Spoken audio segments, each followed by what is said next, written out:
안녕하세요. 오늘은 여덟 번째 내 사주 내가 풀어보기.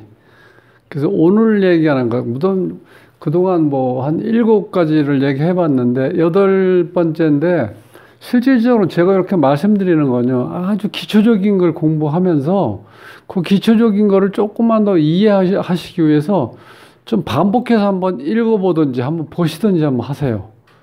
자, 요번에 이제 이 8회는 어떤 거냐면, 어찌 보면 이제 실전에 들어가는 거죠. 사주를 분석할 때.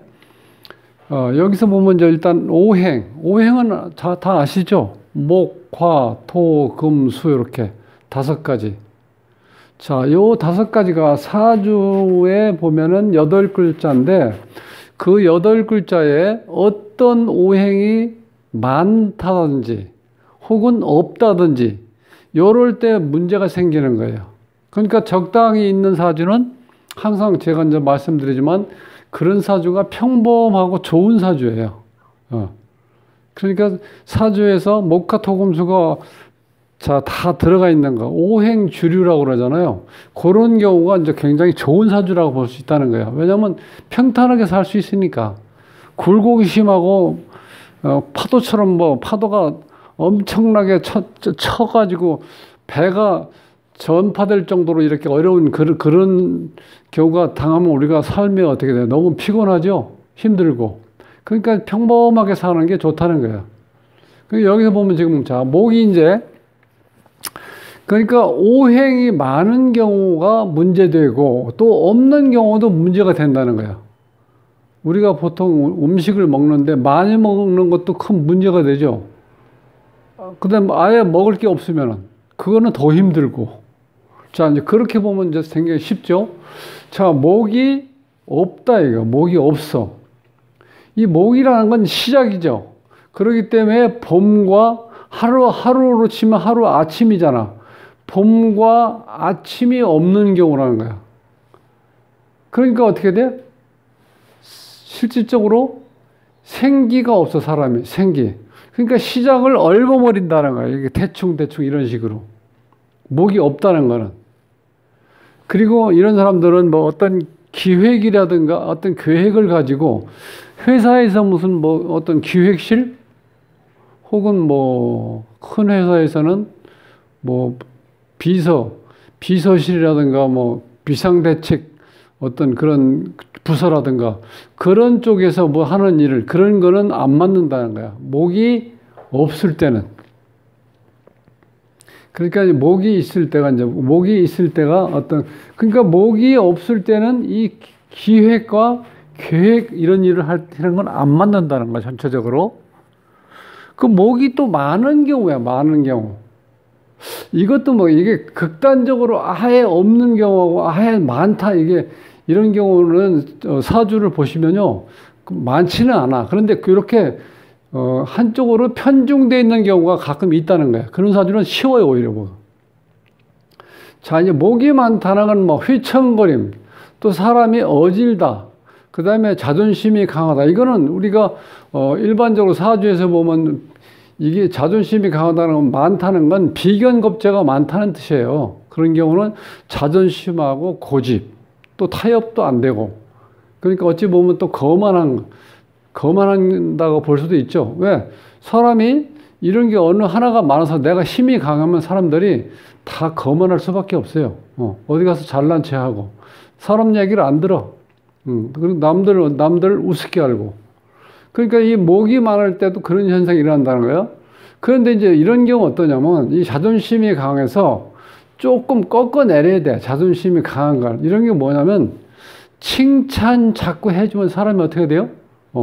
사람이 온순해지는 것 같죠? 자기를 처음에는 칭찬을 한두 번 받을 때는 이렇게 자랑스럽게 이걸 대단한 걸로 알고 있는데, 자꾸 칭찬 받으면 사람이 어떻게 돼요? 적개심 같은 게 없어지고 굉장히 어떤 사람이 일반적으로 잘 어울릴 수 있는 그런 형태가 되는 거야. 그러니까 칭찬을 한다는 건 내가 기분도 좋지만 내가 나름대로 남한테 안 좋게 표현한다든지 또 안 좋은 행동을 할 때 그런 경우를 좀 이렇게 되게 저질해 준다는 거야. 근데 화 같은 경우는 화가 없어. 이게 없다는 건 여름과 낮이 없다는 거예요. 여기에 지금 써 있는 글자가 단순하지만 굉장히 중요한 겁니다. 자, 이 화가 없을 때는 여름하고 낮이 없으니까 소극적, 그 다음에 활동성이 이렇게 부족하다는 거예요. 없다는 거는. 그 다음에 사교성이라든가 어떤 열정, 이런 것도 부족하고, 없다는 경우. 이거 많을 경우는 어떻게 돼? 이게 보통 우리가 푸시한다고 그러죠. 푸시하고 들어간다. 그 다음 미친다는 건 뭔가 크게 영향을 그런 상황이죠. 그 다음에 민다는 의미죠. 민다. 그러니까 저돌적으로 내가 어떤 행동을 취할 수 있는 또 그런 경우가 많다는 거예요. 화가 강할 때는. 그리고 화가 이렇게 강할 때는 사람이 굉장히 급해요. 급해. 급하고 또 이렇게 성질도 어떻게 돼? 한꺼번에 폭발하죠. 폭발. 근데 뒤끝은 없어요. 그러니까 뭐든지 장점만 있고 단점만 있는 장점만 있고 그 다음에 반대적인 어떤 기운이 없을 수는 없어요. 다. 조금 이렇게 대조적으로 크고 적은 관계지 전혀 이렇게 완전히 한쪽으로 완전하게 쏠릴 경우는 없다는 거예요. 그 다음에 이제 토가 없다는 거는 이제 제일 토가 없는 어떤 경우냐면 이 토라는 건 항상 중간 역할 한다고 그랬죠. 중간 역할. 제가 가끔 예를 드는 게 뭐냐면 이제 부동산에 가면은 상담실에 가면 상담실이 두 개가 있죠. A라는 상담실하고 그 다음에 B라는 상담실이 있는데 자 여기 토가 발달된 사람, 토가 발달된 사람들은 우선 여기 이제 토가 없다고 가정했을 때 이 중간 역할을 잘 못한다는 거예요. 그러니까 이런 사람은 부동산 하면 안 맞아요. 사주에 토가 없는 사람 부동산 하면 어떻게 돼요? 그것이 부동산에서 최종 목적이 뭐예요? 땅을 팔든지 어떤 전세를 계약을 하든지 어떤 계약이 성사가 돼야지 자기 결실을 얻는 거잖아요. 그런데 그게 어렵다는 거예요. 왜냐하면 A와 B 사이에 그 조절해주는 조절력이 없어요, 이게. 그러니까 중간 역할을 못 하는 거예요, 이게. 그러니까 삶의 기복이 심하다는 거예요. 토가 없을 때. 그래서 사주 딱 봤을 때, 토라는 글자가 안 보인다. 그러면 그 사람은, 삶이 이렇게 뭔가 평탄하지는 않겠다. 이렇게 볼 수도 있다는 거예요. 삶의 기복이 심하고, 그 다음에 조절력이 부족해. 조절이 잘 안 된다는 거예요. 그럼 이제 나무를 대입한다 그러면 토가 없다는 거는 뿌리 내릴 터전이 없다. 그렇게 얘기한다고 할 수 있다는 거예요. 그 다음에 토가 많은 경우는 이렇게 딱 뭘 막는 거야. 우리가 보통 이제 쉽게 설명하면 옛날에 그 댐 같죠, 댐. 불과 한 40년 전만 해도 댐이라고 가서 보면은 보통 나무가 심겨져 있고 흙으로 이렇게 막아놨죠. 흙으로. 댐. 그러니까 토가 많을 때 막음용으로 쓸 수 있다. 막는. 흙이 많다는 건 물을 막을 수 있는 역할을 할 수 있다. 그러니까 보통 막는다고 그러죠. 댐. 그 다음에 토가 많은 사람들은 수용. 모든 걸 이렇게 포용하는 힘이 있다는 거예요. 토가 많다는 거는. 그 다음에 이제 금인 경우에는 이 금이 없다. 똑같아요. 금이라는 건 이게 가을 기운이죠. 가을과 하루로 치면 저녁이 없다. 그러니까 이게 어찌 보면 이 금이 사주에 없으면요.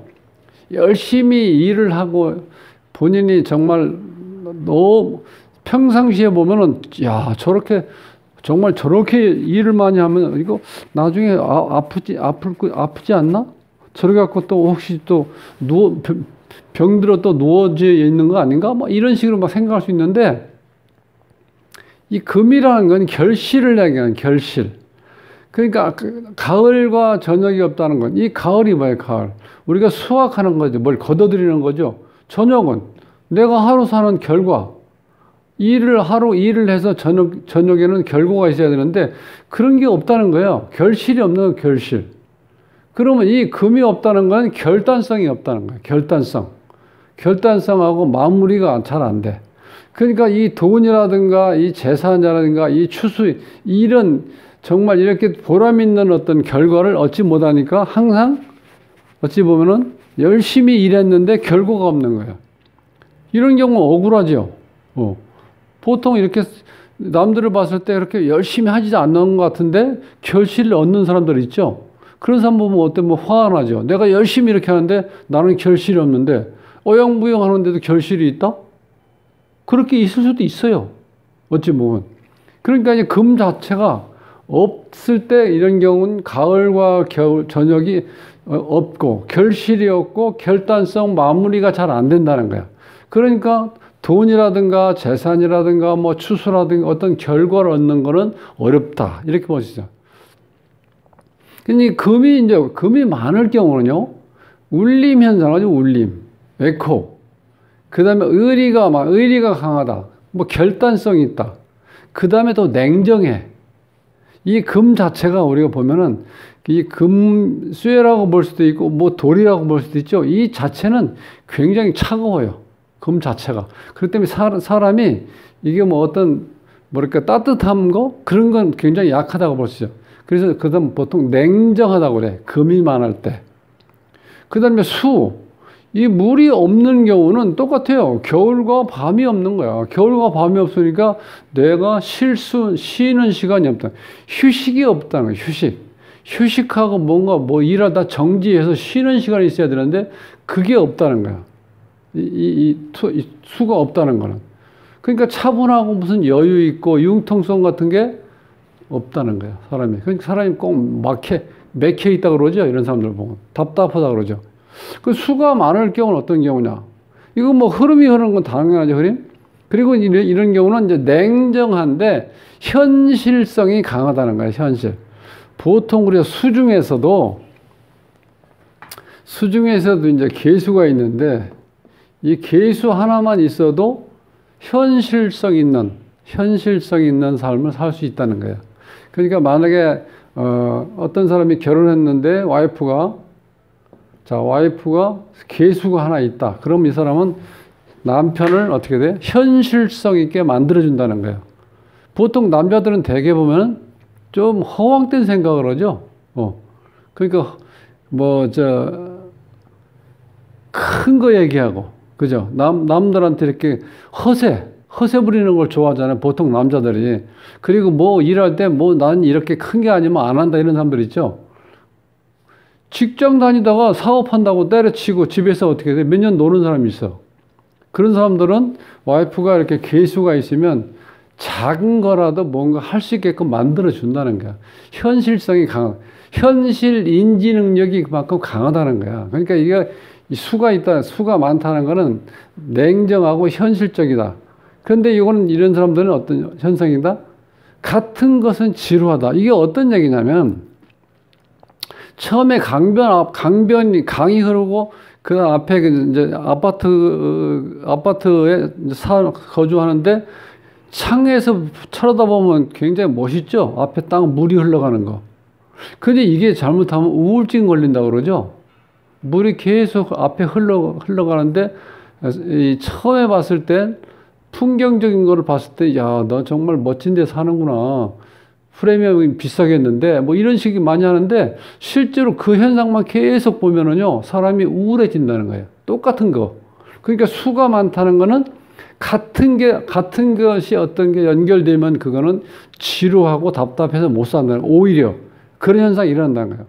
그런데 이제 수가 발달됐다는 건 기본적으로 총명하고 그 다음에 기억력이 좋고 머리가 굉장히 좋은 사람들이에요. 수가 발달되어 있다는 거예요. 그러니까 어떤 일을 기획하고 계획도 할 수 있다는 거예요. 근데 이런 사람들은 바로 이제 처음에 얘기했지만 기획실 같은 데 들어가서 모든 일을 자기가 이제 조절할 수 있는 그런 능력이. 그러니까 보통 이 많은 사람들이 이렇게 일할 수 있는 대기업 같은 데 가보면 그거를 어떻게 돼요? 전부 다 사람마다 개인적인 특성을 잘 살펴가지고 거기 적재적소에 배치할 수 있는 능력. 그런 게 바로 이런 수가 발달된 사람이 할 수 있는 역할이에요.